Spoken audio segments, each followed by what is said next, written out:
Greetings, everyone, and welcome to another Ludicrous car review. Well, we have a lot of big news for you today, mostly coming from the spectrum of, Ford.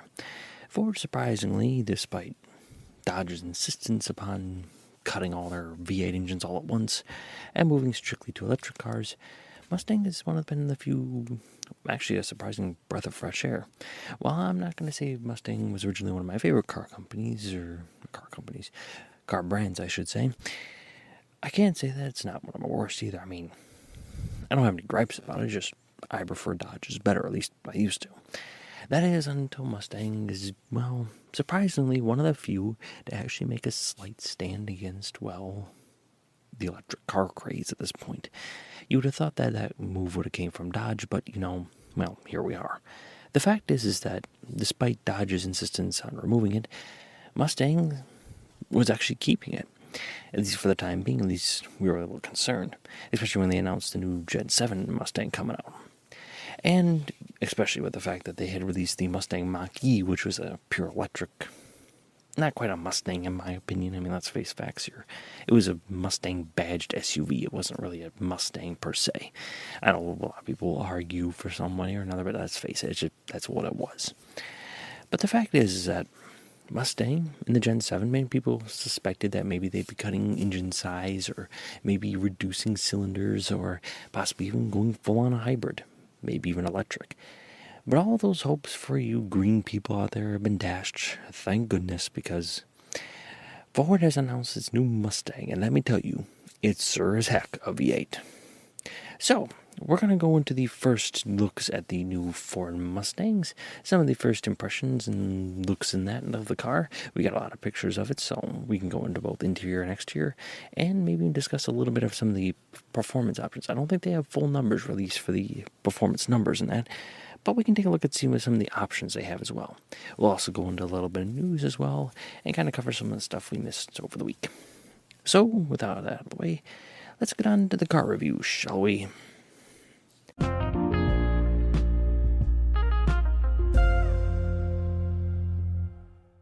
So, the Ford Mustang has been a staple in, Ford for all eternity. It's pretty much the longest running continuous car in the world.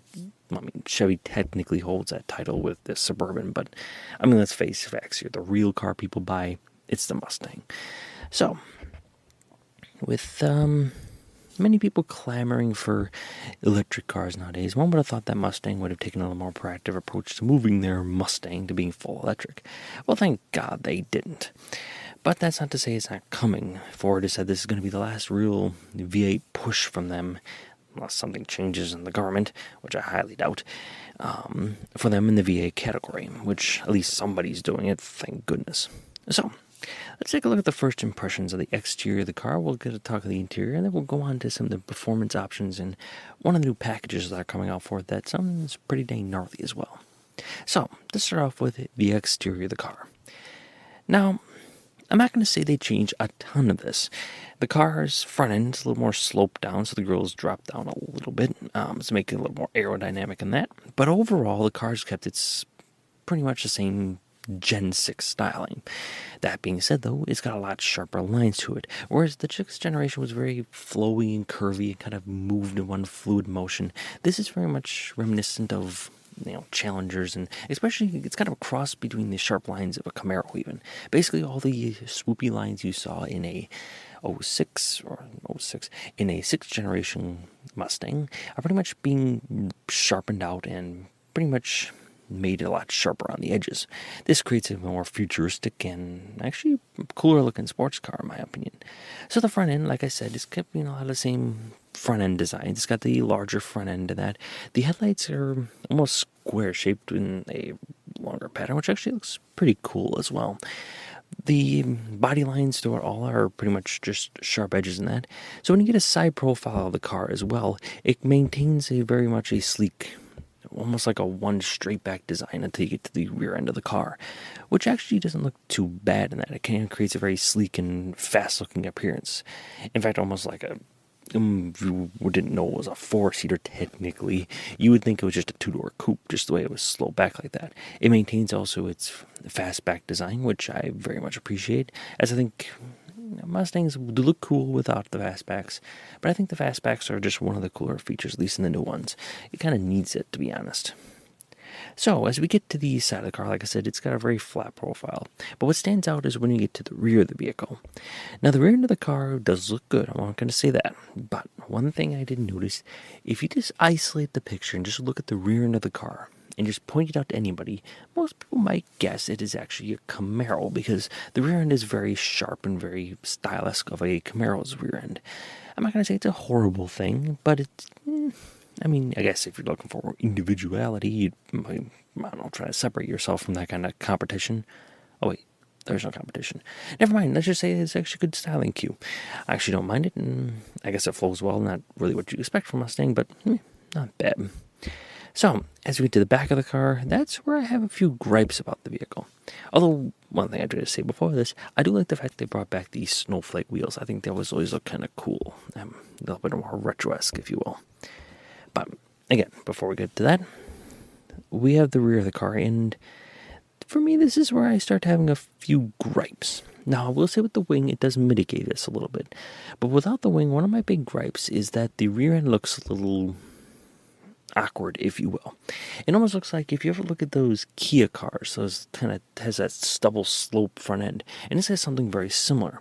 It has where the cars basically comes down to the trunk lid, goes indents in about almost like a 45-degree angle almost, and then juts back out only like a couple inches like that, and juts back out like 6 inches. It's kind of a weird design. It creates almost like an indent on the back of the car, like a squarish indent. I don't care for it. It looks a little awkward and weird, and it creates this kind of weird illusion, especially in the back end of the car. It does make the headlights look pretty cool, almost like a pointed arrow style, even though if you probably looked at them straight on, they're more straight. But especially if you just isolate the picture as well, it looks kind of weird just the way it kind of pokes out like that. It just feels weird overall. I'm not going to say it's awful. I'd have to see one in person first before I see that entirely. But from the pictures, it does look a little awkward. And mind you, like I said, we are just looking at pictures here, so until we actually see it in person, who knows? Maybe it actually works. But for now, I'm kind of saying on the rear end of the design of the car. I think just make it a little bit more, I guess, standard. And I don't think it would have hurt the vehicle at all. So, with the exterior out of the way, let's get on to the interior, shall we? From the interior pictures we have seen, thank God it appears they are keeping a manual. I was a little concerned that, well, as they switch into more platform options, that they might get rid of the manual and options of just a strict, well, automatic. But I'm glad they kept the manual because it's kind of a dying trend in cars nowadays. But I do have to say, foreign cars have seemed to kind of keep that trend alive, and so has Mustang as well. They do keep the standard red button they've had in the 6th generation. In fact, the entire interior overall, while it is modernized very much, it is very reminiscent of the 06 or the 6th generation interior that was out the year before, with a few notable changes. Obviously, we've modernized a bit, so I guess my big gripe comes back into saying is, can we just build the touchscreens into the dash? I mean, are we getting that lazy? I'm not going to say the interior of the dash doesn't look terrible with these screens and that, but just kind of find a way to bring them into the dash a little bit more. I think it would just look a lot sleeker. But more importantly, there's two big features on this interior that I do have to say I kind of like. First is actually more of a mechanical feature as well, and that is an electric e-brake. Now you're probably wondering, well, what does it matter if you have an electric e-brake? It's basically the emergency brake. You pull it to park your car if you're parking up on a hill, especially if you have a manual. Well, an electric e-brake basically allows you to feel less resistant when pulling up on that e-brake, where it used to require a lot more force, especially if you happen to be going 100 miles an hour going into a turn. Exerting that amount of force was kind of a pain in the neck, whereas an electric e-brake, you don't need to have that kind of force. You can pretty much flick your wrist and have that thing lock up the rear tires. If you happen to want to maybe go a little faster around a curve with the rear end kind of slinging out a little bit, you know, for that kind of person. Also, another feature for this car that I do think is kind of cool is the option to change your whole front dash pretty much at this point. The entire front dash is not longer mechanical. I know some people might gripe and complain about that, and I do get your points. I do like a mechanical dash still too. But it does allow you to do some cool things. Like, for example, it allows you to change the dials to at least from the ones I saw in here, a sort of retro-esque looking style. Looks a little bit reminiscent of a Fox body style of cluster gauges. It allows more futuristic options, more simplistic with just the miles per hour, a more almost like something from the 80s with a speed dial going up and down. It does allow us you to do some pretty cool, very cool things, I will say that. And if you guys a red counter, like I said, it looks like something from the 80s. You can see a little dial going up like something from the 80s Camaros and that always looked kind of cool. So overall, I do have to say it does have some very cool features in the car as well. So, we have kind of a general styling of the car on the exterior of the car, and I will say while it's very much an updated and modernized version of the 6th generation that definitely improves upon things quite a bit and looks pretty good as well. So overall, I give this thing 2 thumbs up. And that's not even going into anything really to do with the engine. So let's look at some of the performance options you will be able to get in these new 2024 Ford Mustangs. So to start off with, and the most important thing, is this is still going to be powered by the 5.0-liter V8 engine and an updated turbocharged 2.3-liter Eco engine. They haven't really told us much about the horsepower numbers, I guess, overall. So this could mean that they have maybe an upgraded 5.0-liter V8, maybe a better fuel economy in that to get in there. But overall, they are definitely still keeping with that option as well.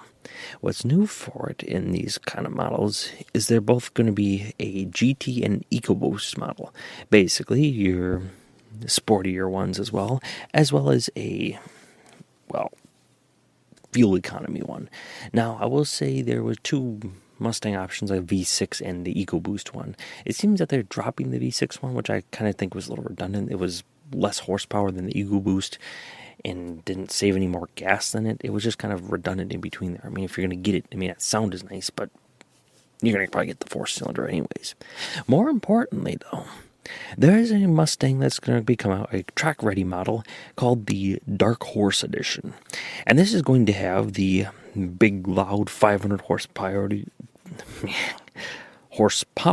500 horsepower Coyote V8 engines and a direct line to the Ford Performance part bin. Apparently, they're going to be kicking these things up quite a bit of notches, and I will say the old Mach 1s were cool, but the fact that they're now tossing the Coyote engine in these things is, without having to do it yourself, is definitely a big step forward.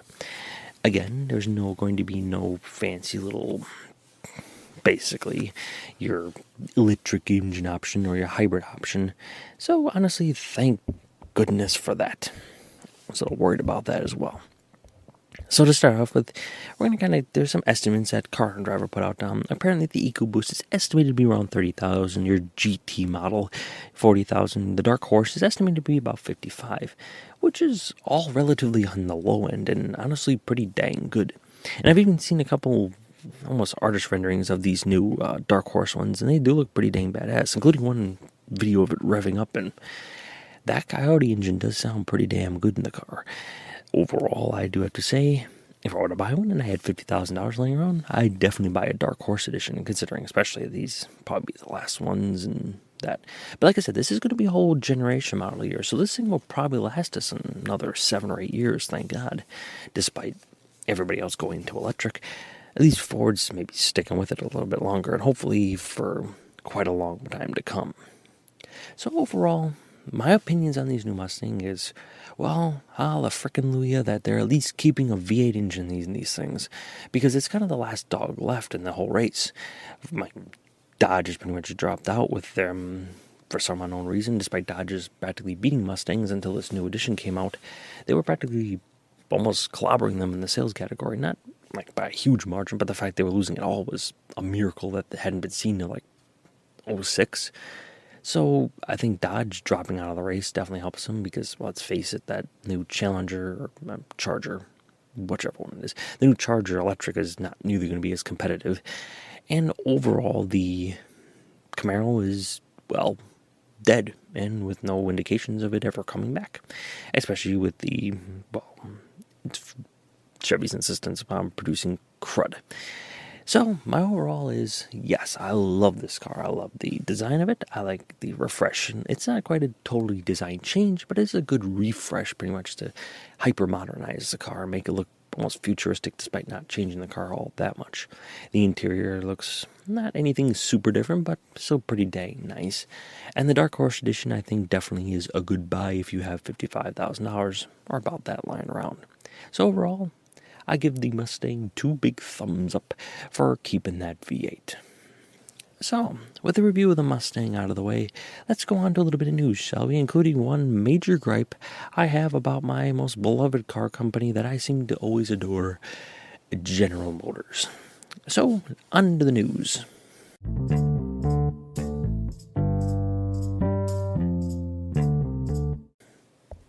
So to be honest, we don't have a ton of news to go over, but I'm probably going to tangent on for 2 or 3 minutes on a certain, well, probably the dumbest commercial. I despise Chevy commercials, but at the end of this, we'll go into a little skit about, well, probably about the dumbest commercial, most annoying commercial I have heard from General Motors in a darned long time. But before that, let's get on to the actual important news first.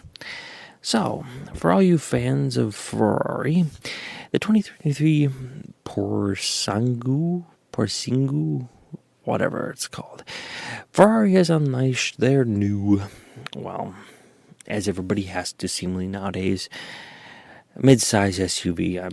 Whoop-de-flip-and-do. It is look kind of futuristic, I guess. It looks sort of carish. It's got a really long front end of the car. It's a Ferrari. It looks confused as to why it's a car or an SUV and how it concur with it. It wants to be a car, and yet it's an SUV. I don't know how I'll review this thing because it is beyond ugly looking in my opinion. It just looks baffled and confused. So if you're interested or have an obsessive amount of money lying around to buy something you're probably going to absolutely hate, well, I guess Ferrari's unleashing their new SUV if you want to haul the kids around in suicide door style. Yes, this thing has suicide doors because it needs a gimmick of some kind. It sort of hell ain't going to sell itself on looks. Apparently it's going to have a decent amount of power, 714 horsepower, and yeah, I mean, it's cool, but just dumb looking. I mean, if you're going to make an SUV, you at least commit. I get you're trying to create a new design style and that, but let's face it, all mid-size SUVs are bland, boring, and all the same. I get you at least try to do something different, but you've just created something that's damned confused on what the hell it's supposed to be. So, Ferrari, get your act together and stop producing this garbage. Anyways, another news from Ram. Ram CEO has made hints at the Ram Evolution concept, basically an electric Ram 1500 pickup. They say that will debut soon. Now, to be honest, I don't know. Again, I guess they're cutting most of their V8s from their option lineup, so I guess they need to do something different. But I guess with Ford especially announcing the Lightning, Ram does need to do a little bit of catch-up. I don't know how well it'll sell, because the whole point of Rams has been their Hemi V8s and their big touchscreens and everything else like that, which I don't know if they'll be able to have in that giant electric car, because that'll drain more battery than they could probably produce. But, yeah. I can't say it's a bad thing. I guess, like I said, if you're going to keep up with competition, you do need to do something. But I've always questioned the practicality of an electric pickup because, well, it seems a bit stupid, because the moment we start hauling anything at least remotely heavy or towing something, you're going to drain that battery pretty dang fast. So, I guess you have to come out with it, but I don't know. Well, I'm kind of anxious to see what it looks like. I hope they don't completely murder the dang thing. They didn't do a half bad job at keeping the design stylings of that new Charger car they released. But, you never know. I mean, like what I just complained about with Ferrari, so it's always an option to screw it up. Another Dodge news. In 2023, obviously, Charger's biting the big one. But before it goes, you can get a Charger King Daytona. Apparently, it's the last call for, well, one of the last call editions they're coming out with. And this has an 807 horsepower Hemi V8 engine, one of the big Hellcat motors. Obviously, they're trying to get in their last hurrahs while you can, and Daytonas have always been traditionally the 392s is the highest option, so it's kind of cool that you're getting a bigger engine option in the big Daytonas and that, so and it does look pretty cool. I will say that. I've seen some of the pictures. I only gripe is the comedically style. I mean, I guess my two big gripes about the car, just first impressions looking at it, while it does look like your traditional thing. There's two big gripes I have. The choice in design styling for the King Daytona logo and the choice in wheels. And you can see they geared towards a certain demographic, let's just say. Now, I'm not saying it's a bad thing. I mean, I get it. I mean, it's a primary driver, but there's two big things I like to mention with this thing. One is that the King Daytona, or Daytona, was, you'd think, if you named it the King, would be gearing towards, well, a certain NASCAR driver who is indeed the King. But they don't seem to have gone that route. They seem to have focused on the inner city people who tend to, put 25-inch rims and 1-inch of rubber on their tires. I think it's questionable to gear towards that crowd, but, yeah, I guess to each their own. I don't think it looks horrible, but I definitely would pick the 20-inch rims that's for darn sure. They just look weird on the car. In other news, if you happen to own an electric car in California, well, you may be able to see some of the problems I originally griped about. California experienced a major power outage, meaning that many people could not charge electric cars, also meaning, well, there was a bit of a problem getting to work, apparently, a couple weeks ago. Apparently, California experienced one of their pretty standard issue blackouts or brownouts or whatever they want to call it, and apparently it lasted almost a day, and practically everybody who woke up the next morning couldn't have any electric cars charged, and, well, you can see where the problem comes in. This, again, is my gripe with electric cars that I think nobody seems to mention. California, despite being one of the largest metropolitan areas in the universe, seems to struggle just to produce the electric they need just to produce their own city. And yet we think we're going to be able to charge all electric cars across the grids we're currently standing in? I don't think so. But, I guess that problem will come, and honestly, we all seem to be blind to it until it hits us in the face. But you're probably thinking that's a tangent I was talking about, but not quite. I was watching football the other day. This is my final bit of news, more personal, if you will. I was watching football the other day, and I have always griped a little bit about Chevy's commercial. I don't know who is their marketing director, but for the past, 15 years, the guy has been a blithering idiot. One of the dumbest things I ever heard was when one of their commercials had a guy come on there and go, "It looks like a BMW. Why in shit's name do I want my Chevy to look like a BMW?" But no, this was beyond that stupidity. It was the most annoying, most ear-shrilling commercial I have ever heard in my life. If you heard the Chevy Equinox commercial, I'm sure you wanted to light yourself on fire and throw yourself off a bridge. It was the most annoying commercial I've ever heard in my bloody life. Again, I don't know who the hell the marketing director is for Chevy, but come on. What the heck are you thinking? You produced that weird song that I don't know who sings it, I don't know why, and then the stupid song with the people singing to it, and cheesiest garbage, and bloody hell. It was awful, it was ear-grating. Oh, but Lord almighty. Like I said, I don't know who in bloody's name decided that was a good idea, but I guess some idiot at General Motors decided, yep, that's the commercial that's going to sell our new Chevy Equinox after our shit show with the bolts. Yep, that's the commercial. I'm sure everybody will love it for sure. There's no way in hell this will make everybody want to commit suicide after hearing it for 10 minutes, and we're going to make sure that in case nobody hasn't heard it for the 5th time, we're going to play almost every commercial break in the world, and we're going to make sure every universal person wants to blow themselves up with a nuke, because this is going to be the most annoying commercial we've ever come up with, and everybody's going to remember our name forever. At least that's how I picture the boardroom meeting going. Honestly, like I said, I'm not going to say too much because, well, I don't know, maybe they will sell millions off this. But if people bought this car because of that commercial, well, honestly, you probably deserve, you probably belong in the nutty bin. Because that was the most annoying commercial I think everybody's ever heard in their entire life.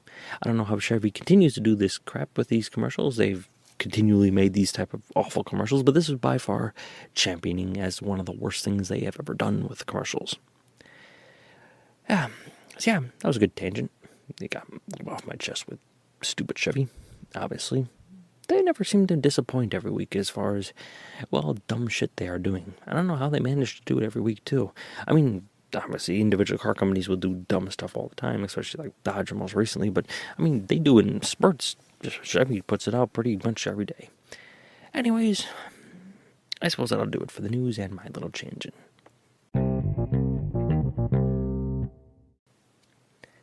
Well, that'll do it for today's episode. I do hope you all enjoyed my last rant and rave for the next 5 minutes.